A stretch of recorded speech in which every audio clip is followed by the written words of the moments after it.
నేపథ్యంలో అసలు తెలంగాణ సర్కార్ ఏం చేయబోతుంది?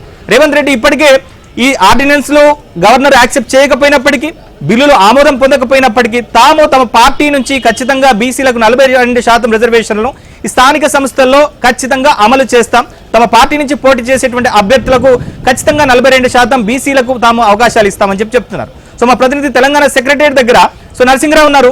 సో నరసింహరావు, మొత్తం మీద ఇటు బీజేపీ నేతలు చెప్తున్నటువంటి మాటలను కనుక చూస్తే సాంకేతిక పరంగా ఎట్టి పరిస్థితుల్లో కూడా బీసీ రిజర్వేషన్లు చెల్లుబాటు కావని చెప్పి వాళ్ళు తెగేసి చెప్తున్నారు.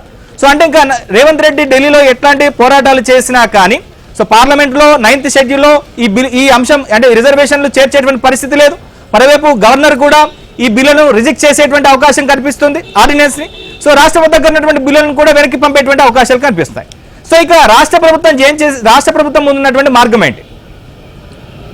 ఇప్పటికైతే రాష్ట్ర ప్రభుత్వము తన వద్దన్నటువంటి అన్ని మార్గాల ద్వారా అఫీషియల్గా 42% రిజర్వేషన్లకి బీసీలకి అమలు చేయాలనేటువంటి ఒక చిత్తశుద్ధితో ముందుకు వెళ్ళేటువంటి ప్రయత్నము చేస్తుంది. అదే విషయాన్ని ఈ ప్రభుత్వానికి సంబంధించినటువంటి పెద్దలు పదే పదే చెప్తా ఉన్నారు. ఆ దిశగానే అడుగులు అయితే వేగంగా వేస్తూ ఉన్నారు.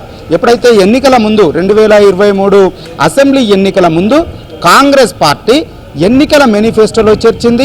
అందులో భాగంగా కామారెడ్డిలో బీసీ డిక్లరేషన్ను ప్రకటించింది. ప్రస్తుతం కర్ణాటక ముఖ్యమంత్రిగా ఉన్నటువంటి కుమారస్వామిని పిలిపించి అక్కడ బీసీ డిక్లరేషన్ను ప్రకటించింది. అందులో భాగంగా బీసీలకి విద్య, ఉద్యోగాలు, రాజకీయ పరంగా 42% రిజర్వేషన్లను తాము అధికారంలోకి వస్తే కల్పిస్తాము అనేటువంటి హామీని ఇచ్చింది. సో ఆ హామీలో భాగంగా రాజ్యాంగానికి లోబడి ట్రిబుల్ టీకి లోబడి ఈ రిజర్వేషన్లు కల్పించాలనేటువంటి ఆలోచనతో ముందుకు వెళ్ళేటువంటి ప్రయత్నం చేస్తుంది.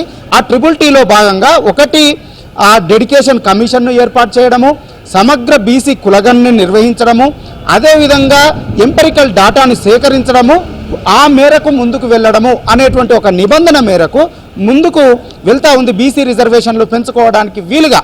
అందులో భాగంగానే అధికారంలోకి వచ్చిన తర్వాత రేవంత్ రెడ్డి సర్కారు డెడికేషన్ కమిషన్ భూసాని వెంకటేశ్వర్ల నేతృత్వంలో డెడికేషన్ కమిషన్ను వేసింది. సో ఆ సమగ్ర కులగణని చేపట్టింది, బీసీల లెక్కను తీసింది, రాష్ట్రంలో ఎంతమంది బీసీలు ఉన్నారో తీసింది. అంతేకాకుండా ఎంపెరికల్ డాటాను కూడా సేకరించింది. వారి యొక్క పరిస్థితి, సామాజిక పరిస్థితి ఏ విధంగా ఉంది అనేటువంటి సమగ్రమైనటువంటి వివరాలను కూడా సేకరించింది. మొన్ననే ఇటీవల కాలంలో 2 రోజుల క్రితమే జస్టిస్ సుదర్శన్ రెడ్డి నేతృత్వంలోని నిపుణుల కమిటీ ఆ నివేదికను కూడా ప్రభుత్వానికి అందజేసింది. సో ఆ మేరకు ప్రభుత్వము సేకరించినటువంటి అన్ని వివరాల ఆధారంగా బీసీలకు రిజర్వేషన్ 42% కల్పించే దిశగా ముందుకు వెళ్తుంది. అందులో భాగంగా మొదటి దశలో కేంద్రానికి బిల్లు పంపించి రాజ్యాంగ సవరణ కోరుతూ 9th షెడ్యూల్లో పెట్టి 50% నిబంధన ఏదైతే ఉందో దాన్ని తొలగించి తమకు బీసీ రిజర్వేషన్లు పెంచుకునేటువంటి అవకాశం కల్పించాలని కోరుతూ అసెంబ్లీలో బిల్లును పెట్టి ఆ బిల్లును ఆమోదించి గవర్నర్కు పంపించి గవర్నర్ ఆమోదంతో కేంద్రానికి కూడా పంపించింది. అక్కడ పెండింగ్లో ఉన్నటువంటి నేపథ్యంలో ఇప్పుడు స్థానిక సంస్థల ఎన్నికల్లో 42% పెంచుకోవడానికి వీలుగా ఆర్డినెన్స్ను కూడా తీసుకురావాలని చెప్పి ఆర్డినెన్స్ను కూడా కేబినెట్లో ఆమోదించి గవర్నర్కు పంపించింది. గవర్నర్ వద్ద ఇప్పటికీ అది పెండింగ్లో ఉంది. ఇటు కేంద్రం వద్ద పెండింగ్లో ఉంది, ప్రస్తుతం గవర్నర్ వద్ద పెండింగ్లో ఉంది. గవర్నర్ కూడా దాన్ని రిజెక్ట్ చేస్తే ఇక ఫైనల్గా పార్టీ పరంగా 42% రిజర్వేషన్ ఇచ్చి ముందుకు వెళ్ళాలనేటువంటి ఆలోచనతో రాష్ట్ర ప్రభుత్వం ఉంది. ఆ మేరకు ప్లాన్ బితో రాష్ట్ర ప్రభుత్వం ముందుకు వెళ్తా ఉంది.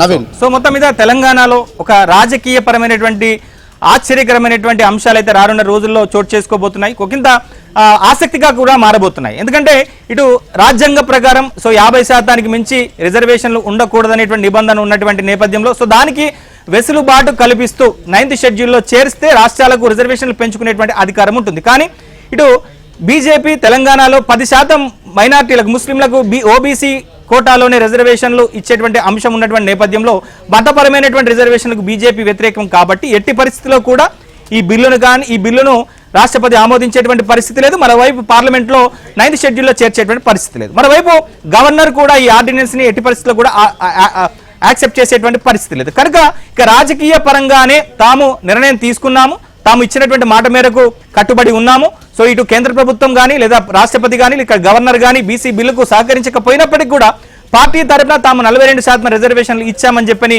ఇటు బీజేపీని అలానే బీఆర్ఎస్ ని బీసీ రిజర్వేషన్ల అంశంలో బీసీల ముందు వాళ్ళని దోషులుగా నిలబెట్టేటువంటి ప్రయత్నం కాంగ్రెస్ పార్టీ చేయబోతుంది. సో మొత్తం మీద ఇది రాజకీయంగా ఎవరికి అడ్వాంటేజ్ కాబోతుంది, ఎవరికి డిసడ్వాంటేజ్ కాబోతుంది అనేటువంటిది రానున్న రోజుల్లో తెలిసేటువంటి